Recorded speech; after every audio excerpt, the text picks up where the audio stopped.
आता ह्या सांगुल्यात तर मला दुमतं तिमतं करते ती करते पनवेला ताणून इथं तो सुटका होईल म्हणतं तर ती सारखंच मला म्हणते देशमुख देशमुख काय करावं मला कळलं काय झाडी काय डोंगर शाही बापू सांगणार डेंजर म्हणून तू दाढीवाली डेंजर असते लई वेळा पडली रे तुम्हाला काय सांग पडायचा विक्रम सगळ्यात जास्त निवडून यायचा विक्रम कुणाचा तर आमचे भाई गणपतराव सगळ्यात जास्त पडायचा विक्रम कुणाचा शहाजी दोन्ही विक्रम चांगून तालुक्यात आम्ही दुसऱ्याला विक्रम जाऊ दिला नाही कवा पवार साहेब आणि मोदी साहेब एक बसल्याने मला बी कळायचं नाही तुम्हाला कळायला कुठं त्याच्या नादाला कुठलाही चांगला निर्णय घेतला का ही संजय राऊतर सकाळचा बोगारे काय बी केलं तर ह्याला वाईट नाही एकदाच म्हणलो ना सकाळ सकाळ झाडाखाली फवकात बसून त्या बोबलायला आलाय बंद कर म्हणून नारळ पडला तर टोकरू फुटत नारळाखाली बसायचंच बंद झालं उद्या बघा नारळाखाली बसत नाही हा या दोघांनी झपडायला मराठी माणसासाठी मराठी भाषा मराठी माणसासाठी मराठी भाषा अजित पवारकडे गेला रागान बघायला मला सोडून गेला का जास्त तुला दिसता म्हणा अशोक चव्हाणकडे गेले का दोघं म्हणायचे ठीक आहे की देतो म्हणायचे काही बोलू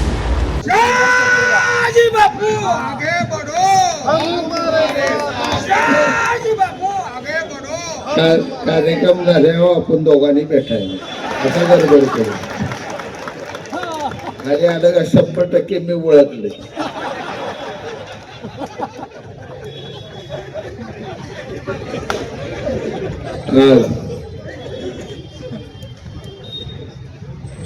वास्तविकता मी अगोदर भाषण करायला पाहिजे पण अचानकपणे माझे तुमचे सर्वांचे आणि शिवसेनेचे ज्येष्ठ नेते आपले खासदार बारणे साहेब हे उठले आणि थोडंसं मला अवघडल्यासारखं ते माझे नेते आहेत ते तुमचे सर्वांचे आपले नेते आहेत आणि जे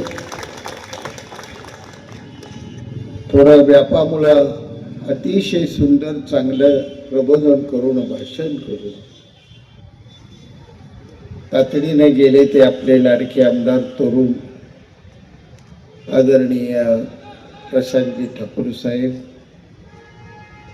व्यासपीठावर असलेले आपल्या सर्वांचे तुमचे लाडके उमेदवार आदरणीय बबन नामदेव मुकादम भगिनी सायली तुकाराम सरक दुसऱ्या लाडक्या भगिनी बायजा बबन बारगजे आणि माझे जुने एक सहकारी मित्र आदरणीय रामदास बापू वामन शेवाळ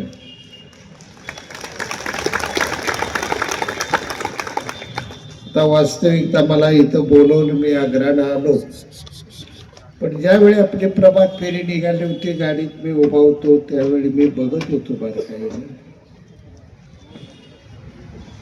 की विनाकारण मला 300-350 किलोमीटरचा प्रवास करून रामदास बापून कशासाठी बोलवले मलाच काय कळत नाही गुलालाची पोती आता घरी घेऊन चौघीने जावा तुम्ही काय काळजी करा हे आता वादळ जे समोर बसलंय ते वादळ तुम्हाला आता थांबवत आहे तुम्ही 16 तारखेला निकाल लागताय 17ला पनवेल महानगरपालिकेत चौघांनी जायचं अजिबात चिंता कराय पांडुरंगा नगरीत लागले पांडुरंगाचा आशीर्वाद घेऊन तुम्हाला चौघाला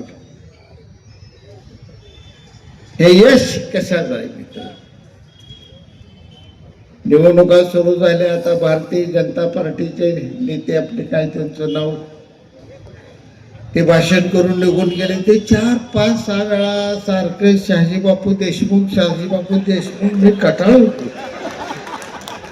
ज्या पंडित देशमुखानं मला पिडले 45 वर्ष पिडले गेले आता ह्या सांगुल्यात तर मला दुमतं तिमतं करते ती करते पनवेला चालू इथं तो सुटका होईल म्हटलं तर ती सारखंच मला म्हणते देशमुख देशमुख काय करावं मला कळलं. आणि दुसरी अडचण अशी इथं होऊन ठेवली, ज्या दोन पक्षानं उभ्या आयुष्यात राजकारणात माझं वाटोळ केलं तेवढंच दोन पक्ष नेमकं तुमच्या ह्या चौघ्या विरोधात उभा राहिले.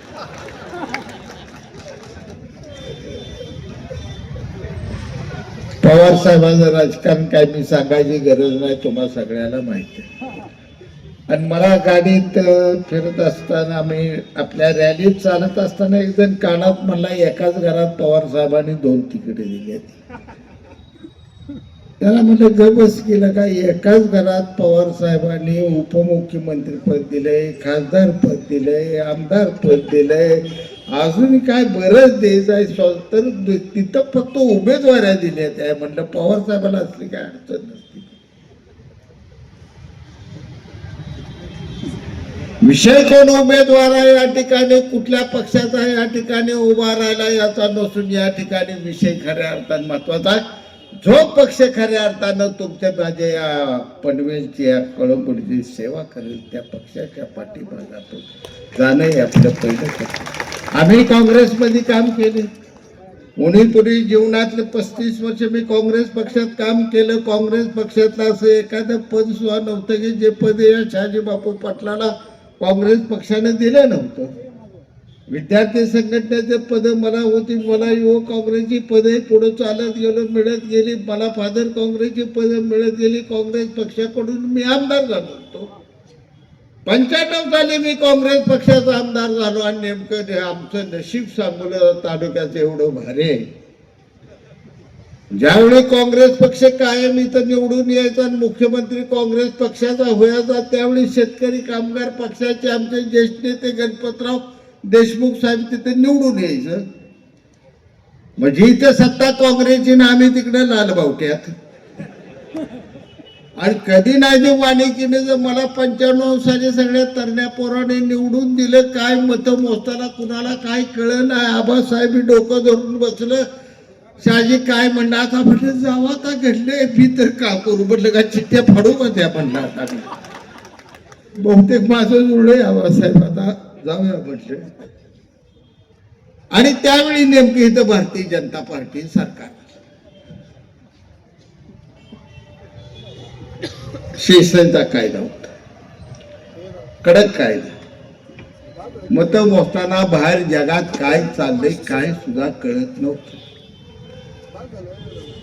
माझी मतमोजणी दुसऱ्या दिवशी सकाळी 10 वाजता संपली. महाराष्ट्रात सगळ्यात उशिरा निर्णय, आणि निर्णय इतका बेस्ट लागला.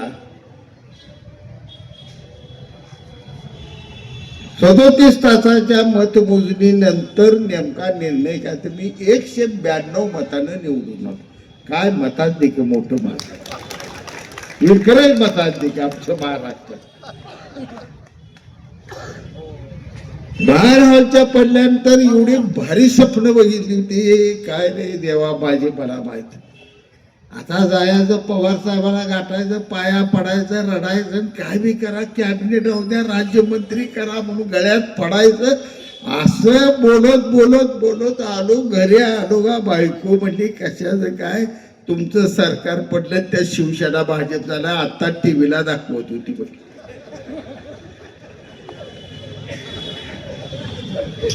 परंतु ज्यावेळी मी काँग्रेस पक्षाचा आमदार होतो त्यावेळी त्या दुष्काळी खोऱ्याला मग त्या ठिकाणचा माझा मंगळवेढा असो, माझं त्या ठिकाणी सांगोड असो, जत असो, कवटे मंकाळा असो, त्या ठिकाणचं खानापूर असो, विटा असो, फलटण असो, किंवा सर्वात जास्त पाऊस पडणारा माझा वाई महाबळेश्वरचा भाग असो, किंवा इकडं बीडमध्ये गेल्यानंतर उस्मानाबाद गेलो, या सगळ्या परिसरात त्याने स्वातंत्र्या दिवशी एका दिवशी 9 गोळ्या खाल्ल्या. त्या वडूला सुद्धा प्यायला पाणी नव्हतं. स्वातंत्र्याला 50-60 वर्ष पूर्ण. त्या हुतात्म्यांच्या गावाला बॅरिस्टर अंतोने पहिल्यांदा जाऊन मुख्यमंत्री झाल्यानंतर त्या मातेचं दर्शन घेतलं होतं. तितकी अवस्था अशी तर होती की त्या ठिकाणी शेतीला तर पाणी सोडूनच द्यावं, पण प्यायला सुद्धा पाणी नव्हतं. टँकरच्या मागे आमच्या या बहिणी कष्ट करून लागत होत्या, त्यांच्या उघड्या मांड्या आम्हाला लहान बाळपणा बघायला मिळत. 20-20 लिटरची घागर तिनं पाण्याची डोक्यावर घ्यायची, त्या ठिकाणी चालत जायचं, घागऱ्या टँकरच्या तिथे झिंजा एकामेकीच्या ओढायच्या. तुझी घागर आधी लागती या माझी घागर आधी लागती म्हणायचं, घ्यायची आणि पायात अनवाणी चप्पल नसताना 20 लिटरची घागर घेऊन तिनं त्या दगडात चालत जायचं, लेकरांना पाणी पाजायची आमच्या अवस्था. हे आम्ही भोगलंय त्या ठिकाणी. आम्ही अमेरिकेत आलेल्या तांबड्या ज्वारीची ज्याला मिलो डावते ज्या भाकरी खाल्ल्या, त्या शिडीच्या दुधात कुस्करून आम्ही खाल्ल्या. पण ज्यावेळी भारतीय जनता पार्टी आणि शिवसेनेचं सरकार आलं, मनोहर जोशी या ठिकाणी मुख्यमंत्री म्हणून शिवसेनेचे बसले आणि स्वर्गीय गोपीनाथजी मुंडे साहेब ज्यावेळी उपमुख्यमंत्री म्हणून बसले, एक आमदार निवडून आलेला नव्हता. माझ्या सगळ्या दोस्तांना या ठिकाणी सांगतो मी, सांगली जिल्ह्यात शिवसेनेचा आमदार नाही, सातारा जिल्ह्यात शिवसेनेचा आमदार नाही, सोलापूर जिल्ह्यात शिवसेने 2-3 आमदार असतील, मराठवाड्यात सगळे त्या ठिकाणी. पण निर्णय घेतले तुमचे माझे, ते घेतले शिवसेनेचा मुख्यमंत्री आणि भारतीय जनता पार्टीचा उपमुख्यमंत्री यांनी दुष्काळी खोऱ्याला कृष्णा खोरं निर्माण केलं आणि आज आपण बागायतदार बनत चाललो. इथं आलोय आपण सगळे आला. बारणे आप्पांना सांगेन मी, बारणे आप्पा, मुंबई ही जीवाची मुंबई आहे, पण आमच्यासाठी मुंबई तुमचं मंत्रालय मुंबई आम्हाला वाटत नाही. कुणबा आम्हाला त्या ठिकाणी मुंबई वाटत नाही. जोगेश्वरी आम्हाला मुंबई, आडकेश्वर आम्हाला तर अजिबात आमची मुंबई वाटत नाही. आमची मुंबई कुठं वाटते, कळबुलीत आलं मानखुर्द गाठल्यात गेलं आम्हाला वाटते आमच्या मुंबईला आणूया. ही आमची मुंबई रोजीरोटी भरण्यासाठी जगण्यासाठी आलेली आमची माणसं आहे. आई तिथं सोडून दिली, वयस्कर बाप तिथं सोडून दिला आणि आज इथं आलेली. सुरक्षितता ही त्यांची पहिली महत्वाची होती. आणि मी आवर्जून या ठिकाणी सांगेन की ज्यावेळी मी रामदास बापू अडचणी या माझ्या लोकांसाठी फोन केला, त्यावेळी 15 मिनिटात रामदास बापूंनी उलटा की मी पोलीस स्टेशनला जाऊन त्याची अडचण सोडवली. ते जर कुठलीही अडचण माझ्या माणसाची रामदास बापूंनी या प्रचाराने निर्णय घेतला. मित्र, आज देशाचे पंतप्रधान नरेंद्रजी मोदी साहेब गुजरातचे मुख्यमंत्री होते. गुजरातचे मुख्यमंत्री पदानंतर त्यांना नरेंद्र मोदी एका आवाजानं संपूर्ण भारत देशात बघता लाट आली आणि विक्रम मताने ते भारताचे पंतप्रधान क्रिटिसाइज केले सगळे. अमेरिकेच्या स्पॅनने लेख लिहिला, इंडिया टुडेने लेख लिहिला, आग्रे लेख लिहायला लागली की एक मुख्यमंत्री ज्याला देशाच्या कारभाराचा कोणताही अनुभव नसलेला माणूस हे मुख्यमंत्री पंतप्रधान पद नेमकं कसं चालवणार. अनेक तज्ञांनी स्वतःची मतं व्यक्त केली, पण बघता 10-12 वर्षाचा काळ या माणसानं जगण्यासाठी स्वतःचं हॉटेल नाही पण दुसऱ्याच्या हॉटेलमध्ये काम करून कप ठेवायची, ती जाळी हातात घ्यायची, फडकं पाणी तांबडं घ्यायचं आणि टेबल पुसून ज्यानं जगाला चहा पाजला. आईला जगवण्यासाठी, लहान भावाला जगवण्यासाठी चहाचा वेटर म्हणून ज्याने काम केलं तो भारताचा पंतप्रधान झाला. हेच स्वप्न होतं हिंदुस्थानी सम्राट बाळासाहेब ठाकरेंचं, हे स्वप्न होतं अटल बिहारी वाजपेयी. आज नरेंद्रजी मोदी साहेब भारताचे पंतप्रधान नुसते राहिले नाही, भारत देशाचा तर विकासाचा कायापालट त्या नेतृत्वानं आपल्या करून दाखवला. पण त्याचबरोबर त्या नेतृत्वानं जगातला एक दबदबा निर्माण केला. 150 देश असे आहेत की ज्यांना नरेंद्र मोदी साहेबांचा सल्ला पाहिजे, त्यांचं नेतृत्व मान्य करत आहे. ट्रम्प धमकी देत आहे आपल्याला, पण वाटत जात नाही, कारण इथं नरेंद्र मोदी आहे. दाढीवाली माणसं डेंजर असते. मी म्हणत नाही, ही घोषणा देत होती, काय दाढी काय डोंगर शहाजी बापू सगळ्यात डेंजर म्हणून तू दाढीवाली डेंजर असते.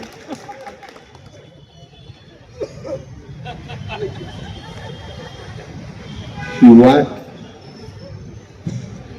पांडुरंगाला जशी आषाढी कार्तिकीला आपण जाणारी वाट असते तशी विकास त्या मंदिराकडे जाणारी वाट आहे. भारतीय जनता पार्टी शिवसेना ही विकासाला बांधिलकी आहे. 2.5 वर्षाचाच काळ एकनाथजी शिंदे साहेबांचा मुख्यमंत्री. मोठ्या मनानं देवेंद्रजी फडणवीस साहेबांनी उपमुख्यमंत्री पद मान्य केले. कारण एवढा मोठा राजकीय उठाव केल्यानंतर या माणसाला मुख्यमंत्री पद दिलं पाहिजे अशी त्यांचीच भावना. 2.5 वर्षाच्या कालखंडात विक्रमी काम करणारं नेतृत्व म्हणून तुम्हाला एकनाथजी शिंदे साहेबांची कायमस्वरूपी नोंद घ्यावी लागेल. एकट्या माझ्या तालुक्याला 5,500 कोटी रुपयाचा निधी दिलाय. टेंबूचं पाणी, म्हैसाळचं पाणी, उजनीचं पाणी, पिण्याच्या पाण्याच्या योजना. 2 वर्षात सांगोला तालुका जो महाराष्ट्रात सर्वात दुष्काळी तालुका म्हणून ज्याला ओळखलं जात होतं आणि ज्यासाठी भाई गणपतरावजी देशमुख साहेब सातत्यानं आंदोलन करत होती, तो सांगोला तालुका 2 वर्षानंतर सर्वात जास्त बागायत असलेला आणि जमीन पाण्याखाली असलेला तालुका म्हणून निश्चितपणाने त्याची नोंद होणार आहे. मी अभिमानाने याच ठिकाणी. हे शहाजी पाटलाने केलं नाही, माझ्यामुळं झालं नाही, हे झालं. निर्णय घेतला तो शिवसेना भारतीय जनता पार्टीने निर्णय घेतला आणि म्हणून माझ्या जनतेचं 18 विश्व तरी दूर व्हायला. हीच अवस्था मराठवाडा ही सगळीकडे अवस्था आहे. आणि म्हणून राजकारणात अनेक वाटा आहेत. सगळे सह्याने एक मत. डोंगराव असलेल्या मंदिराला आजूबाजूच्या गावाकडून जाणारे अनेक रस्ते असतात आणि त्या मंदिराला जातात. येणारा प्रत्येक पक्ष या ठिकाणी म्हणणार आहे आम्ही तुमची सेवा करतो, आम्ही तुमचा विकास करतो. कोण म्हणणार? आणि मत मागणारा तर प्रत्येक मला ही 4 असतील, समोरचे 4 असतील, चौघ बी फिरते ती चौघे आम्ही तुमची कामं करतो म्हणणारच आहेत. पण या चौघापेक्षाही भारी आहे ती खाली बसली. येईल त्याला म्हणते तुलाच द्यायचं ठरलं, तुला मत देत नाही म्हणून कुणी बाहेर पाठवलंय कुणाला? खरं सांगा.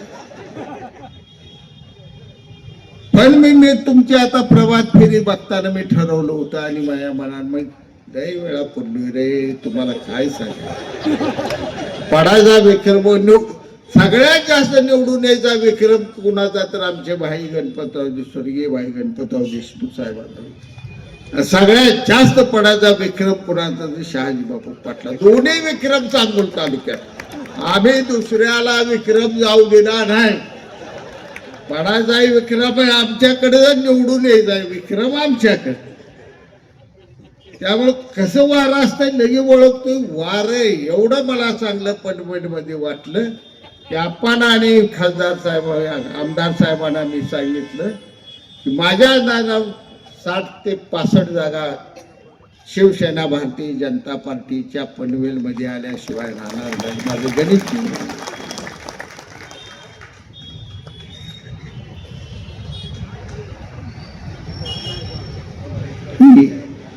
आज पहिल्यांदा काही झेंडे येत नाही. मला नावं कुणाला ठेवायची नाही. पण कशासाठी इथलं बालेकिल्ला शेतकरी कामगार पक्षाचा सपना कोण जबाबदारी आलाय? जे वैभव शेतकरी कामगार पक्षाचं पनवेलच्या खोऱ्यात होतं, या ठिकाणी दिबा पाटलांचं नाव घेतलं ते हादरून जात होते. या ठिकाणी मीनाक्षी पाटलींनी जर नाव घेतलं हादरत होतं. त्या ठिकाणी प्रभाकर पाटलांचं नाव दे. सगळी मोठी मोठी माणसं होती. कृष्णराव धुळपांचं नाव. आज बघता बघता ही अवस्था का झाली? तुमच्याकडे काय म्हणते मला माहित नाही. शेतकरी कामगार पक्ष आमच्याकडे म्हणते शिपूड कापलेला पक्ष. आमच्या मी म्हणत नाही, आमची लोक म्हणते. वैतागून गेले ती लोक. कुठलंच काम करायचं नाही, निवडणुका लढवायच्या म्हणणारा असला पक्ष या पक्षाची नादा लागू ना. पवार साहेबांच खरं काय मानू नका. बघताय तुम्ही काय चाललंय काय नाही. कवा पवार साहेब आणि मोदी साहेब एक बसते आणि मला बी कळायचं नाही, तुम्हाला कळायचं नाही, कुठं त्याच्या नादाला किंवा आपला वयाचा घोटाळा हाय. आपल्या आपल्या इथं कमळ धनुष्यमान चांगला आहे घरातला, इथंच आपलं सगळ्यांनी मतदान करायला प्रामाणिक.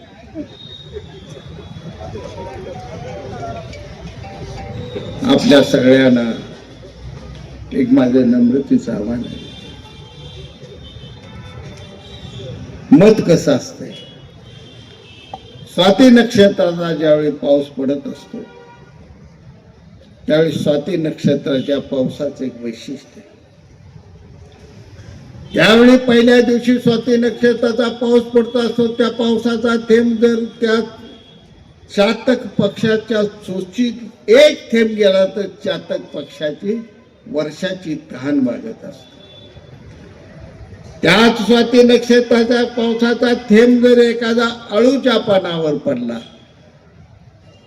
तर त्याचं जहरीले विष होत असत. आणि त्या स्वाती नक्षत्राच्या पावसाचा थेंब जर समुद्राच्या काठावर शिंपल्यात पडला त्याचा सुंदर असा मोती तयार होत असतो. एकच नक्षत्र एका दिवसाचा एका ठिकाणी पडल्यानंतर त्या ठिकाणी नेमकं काय घडतं तर एका ठिकाणी पडला तर त्याचं तहान वागते, एका ठिकाणी पडला तर विष तयार होतं, एका ठिकाणी पडला तर एक मोती तयार. आज ही निवडणूक अशी आहे. तुमचं मत आहे स्वाती नक्षत्राच्या पावसासारखं मत आहे.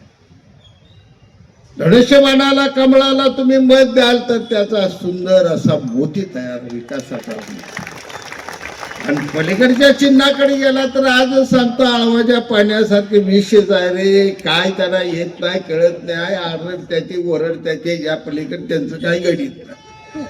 त्या भानगडीत काही कुणी पडू नका. पनवेल करा नुसतं या प्रभाग 8 साठी सांगणार, अख्ख्या पनवेल शहराला सांगतो देवेंद्र फडणवीस साहेबांसारखे बुद्धिमान नेतृत्व महाराष्ट्राचे मुख्यमंत्री म्हणून काम करतायत. विकासाचे इन्फ्रास्ट्रक्चर कशा पद्धतीने उभा करायचं याचं सर्व देशात आज फडणवीस साहेब आणि शिंदे साहेब यांचं नाव घेतले जाते. दिल्ली दरबारात सुद्धा महाराष्ट्राचं मॉडेल शिका म्हणून एकामेकाला सांगितलं. एवढं विकासाकडे जाणारी दोन माणसं आहेत. मग मुख्यमंत्री म्हणून आपल्याला फडणवीस साहेब मिळाले, तर उपमुख्यमंत्री म्हणून आपल्याला शिंदे साहेब मिळाले.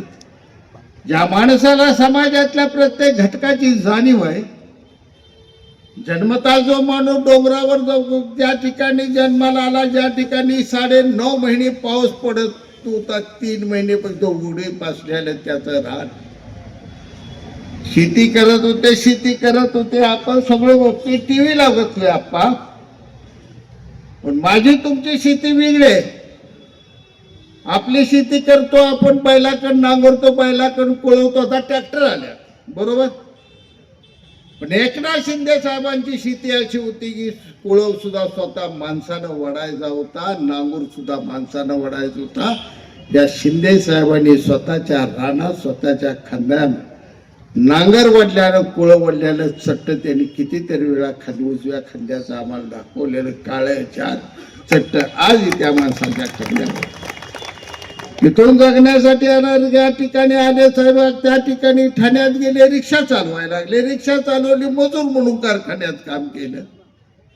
आणि आनंदिकांचा आशीर्वाद मिळाला. हिंदू सम्राटांचे विचाराची धारा घेऊन भगवा झेंडा खांद्यावर घेतला आणि बघता बघता हे रिक्षावाला महाराष्ट्राचा मुख्यमंत्री झाला. हे भारत देशात सगळ्यात मोठं रेकॉर्ड केले शिंदे साहेब. आणि कारभार बी असा कराही बहिणीला. आज 1500 रुपये काय होते आपल्या, मला माहित आहे. 1500 रुपये तुम्ही महिन्याचं घेऊन इथं आला ना, न्यू बिकानेर स्वीट मार्ट काय ते लिहिले, 1500 3 पदार्थ घेतले का संपलं पैसे. मग शिंदे साहेबांनी तुम्हाला पैसे का दिले? तुमचा सन्मान असं ते पैसे आहेत, ते तुमच्या गरजेचे पैसे नाही. माहित आहे आपल्याला, तुम्हाला अनुभव आहे.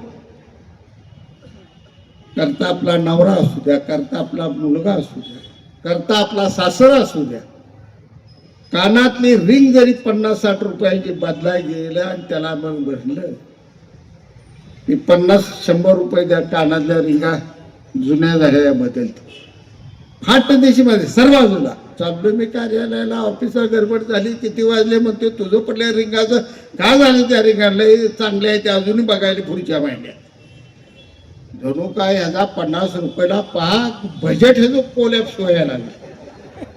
धडाक दिशे अपमान करते पुढे निघून जाते. म्हातारीने नातवाला काय खायचं म्हणलं, कोण आलं तिथनं वरडत वरडत त्या ठिकाणी बोर घ्या बोर म्हणलं.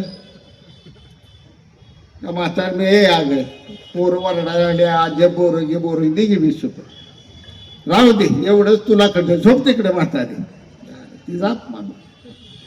हे सगळे तुमचे अपमान दूर करण्यासाठी तुम्हाला कमरेला 1500 रुपये दिले. ते थाटात जायचं, कानातल्या रिंगा बांधायच्या, निवांत जायचं, नातवाला खायला घेऊन यायचं, धार बाळा खा म्हणायचं, सुडकडं असं थाटात बघायचं. कसं काय वाटतंय हे 1500 रुपये. हा सन्मान तुमच्या लाडक्या भावानं त्याची रक्षाबंधनाला आपण 500-1000ची नोट जे काय साडी देतो त्याचं बरं आहे. तसे दर महिन्याला तुमच्या राखीसाठी दिलेली भावाने ही भेट, एकनाथ शिंदे आणि देवाभाऊनी दिलेली भेट आहे. हा सन्मानाचा पैसा म्हणून तुम्ही घ्या. त्या 2 भावांची आठवण ठेवा. तुम्ही त्याच्या भावना उदात्ताय.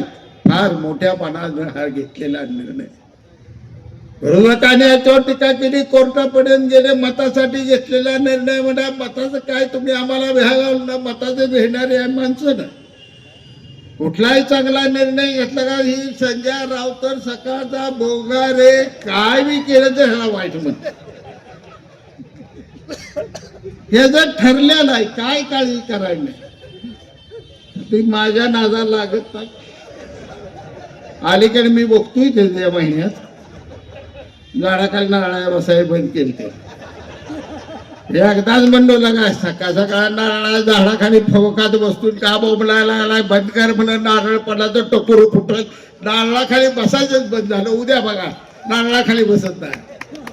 नारळ पडला तर पडेल म्हणल्यावर घाबरून गेलाय. आणि ही कवा शिवसैनिक काय लढाई खेळायला लागलाय. मनगाट गड्याचं एवढं झाले, कशाचं काय त्या नादा लागू नका. त्याचं काय टीव्हीवर तेवढं बघू. दोघं एकत्र आली, दोघं एकत्र आली. उद्धव ठाकरे एकत्र आला, राज ठाकरे एकत्र. 6 महिने चालले. आला का ते भारताची प्रभू रामचंद्राची भेट सुद्धा 6 महिने गाजली नाही रे. 15 दिवसात झाली. तुम्ही 6 महिने टीव्ही काढत ओलाय. आज इथं जाणार आहेत हे मातोश्री वर्गे, ते तिकडं कुठं काय त्या दादरला गेले. दोघं मिळून आज इथं दिसले. दोघं मिळून काय चालले काय, मला जणू काय ते अमेरिका आणि युक्रेनच कुठेतरी एकत्र बसलेली बातमी आली वेळी गावात. माणसं एकत्र येऊन विकास होत नसतो किंवा राजकारण होत नसतं. राजकारण होतं ते विचार एकत्र यावे लागतात. आणि मी आज सांगतो, जितक्या झपाट्यानं मुंबईच्या खुर्चीसाठी गडी एकत्र आल्यात, एवढी निवडणूक झाल्यावर नाही 3 महिन्यात एकामेकाला शिव्या देऊन पळून जाण्याचं म्हणेल ती मला सांग. हे टिकत नसतंय, असलं ही बिघडत असतंय. विचाराची धारा मजबूत लागते. कशासाठी आपण एकत्र ते थांबतात. मराठी माणूस आम्ही कुठला आहे काय, या दोघांनी झपडायला. मराठी माणसासाठी मराठी भाषा, मराठी माणसासाठी मराठी भाषा. काय नेमकं मराठी मग 25 वर्ष तुमच्याकडेच महानगरपालिका होती. इतर तुम्ही सुद्धा तिकडेच तुम्ही नव्हता कुठं. मग 25 माणसासाठी मराठी माणसा सोनं झालं मला कुठंच बघायला मिळालं नाही. माझ्या अजूनही सांगोल्यातनं मंगळवेळी येते ती लक्झरी बसला देत्या ती. आणि त्याचं भांडण मी दररोज मिटवते. ती म्हणते 250 रुपये तिकीट ह्याला. ती फोन करते, बापू ह्याला सांगा नाही तर उद्यापासून गाडी चालू देत नाही बघा, 200 वय म्हणायला लाव. मी जातो पेटवते, भांडणं काढत 200 बसव त्याला आता घेऊन जा मुंबईत. मग 25 वर्षात तुम्ही कुठं आमच्या माणसाचा बदल केला. भावनेचा मुद्दा करून या देशावर राज्य करता येत नसा. या देशावर राज्य करावं किंवा या देशाचा विचार करावा, तो विचारातून जाणाऱ्या गतिमानतेने करण्यासाठी त्याला बुद्धिमत्ता असावी लागते. त्याला काय 2.5 वर्षाच्या मुख्यमंत्र्याचा काळ आम्ही बघितला. आम्ही काय एवढी बेम आणि एवढी नालायक नव्हतो. मी तर हिंदुहृदय सम्राट बाळासाहेब ठाकरेंचं निधनाची यात्रा मी टीव्हीवर बघितली. टीव्हीवर बघून मी कधी आई मेली मी रडलो नाही, बाप मेला रडलो नाही, भावाने का आत्महत्या केली मी रडलो नाही. पण टीव्हीवर हिंदुहृदय सम्राटची प्रेत मला रडू आलं. पण बायकोला मी सांगितलं की तुला आता सांगतो पुढची निवडणूक मी शिवसेनेकडे लढणार. त्या भावनेनं आम्ही आलो होतो. आम्ही कुठं सत्तेसाठी आलो होतो. पण 2.5 वर्षा कारभारात आम्ही बघितलं ह्यांचं काहीच नाही. हे बसले वर्षा बंगल्यात बंद करून आधी ते कुठं फिरत होतं आम्हाला काय गावला नाही. टीका म्हणून बोलत नाही. अजून त्या कार्यालयात बघा हजेरी त्यांची. जायचं कुठं कामाला. अजित पवारकडे गेला रागानं बघायचं. मला सोडून गेला का दाखव तुला हेच का म्हणायचं. पण अशोक चव्हाणकडे गेलं का गोड बोलायचं. ठीक आहे की देतो म्हणायचं. पण काय द्यायचं. मला म्हणजे मरून जाऊ खाली झोड्यानं माणसं मारते म्हणून शिंदे साहेब पायावर साहेबराव करू काय तर म्हणून उठाव केला आणि महाराष्ट्राच्या विकासात जास्त वेळ घेत नाही. वेळ बरी झाली. जाता जाता एवढं सांगतो तुम्हाला. प्रभू रामचंद्राचा वनवास संपला. हनुमंतरायानं त्या ठिकाणी लक्ष्मण आले. लक्ष्मणाला लागलेली होती ती काढून टाकली. संजीवनी घेऊन आला लक्ष्मण. सीतामाई मुक्त केली. रावणाची लंका शिफ्टीने जाळून टाकली आणि रामाला लक्ष्मणाला आणि सीतामाईला घेऊन अयोध्येला वाजत गाजत रामाचं स्वागत झालं. लक्ष्मणाचं स्वागत झालं. राजकन्या असलेल्या सीतामाईचं स्वागत झालं. प्रभू रामचंद्र गादीवर बसले. सीतामाई तिथं पांढऱ्या बांगड्या कापडाने एका पातळाने हिंडत होती.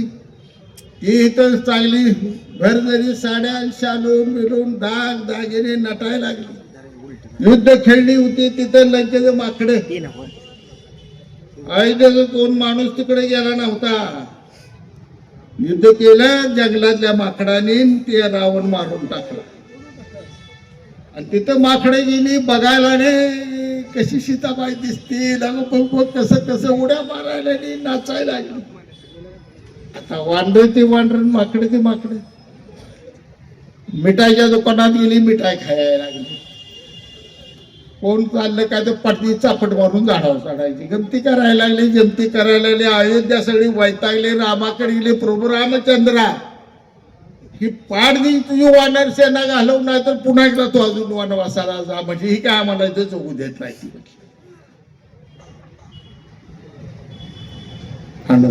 आम्हाला वाईट माझा दास हनुमंताला तू निघून जा. मी कसं सांग. रात्रभर जागे राहिले गहिवर आणि सकाळी हनुमंतरायाला सांगितलं तुला जावं लागेल. अशी अडचण. जी आज्ञा प्रभू तुमची जी आज्ञा असेल. आणि ज्यावेळी निघाली सगळी नगरी रडायला लागली. राम लक्ष्मण सीतामाई भरत रडायला लागली. गाडगा हनुमंत चालला. सीतामाईला लग्नात दशरथानं घातलेला नवरत्नाचा हार होता. तो नवरत्नाचा हार काढला आणि बजरंग बलीला भेट दिला.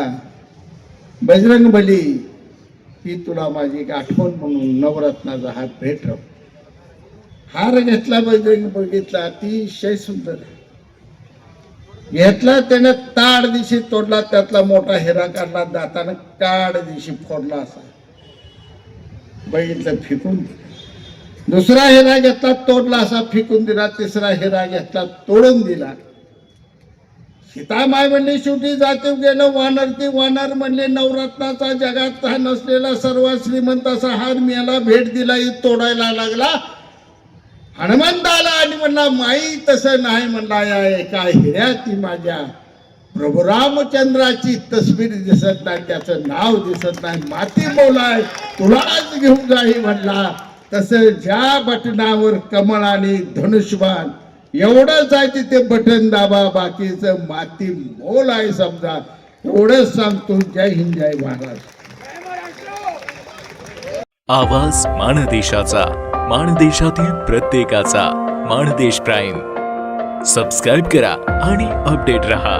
नवीन व्हिडिओच्या नोटिफिकेशनसाठी बेल आयकॉनचं बटन दाबा. धन्यवाद.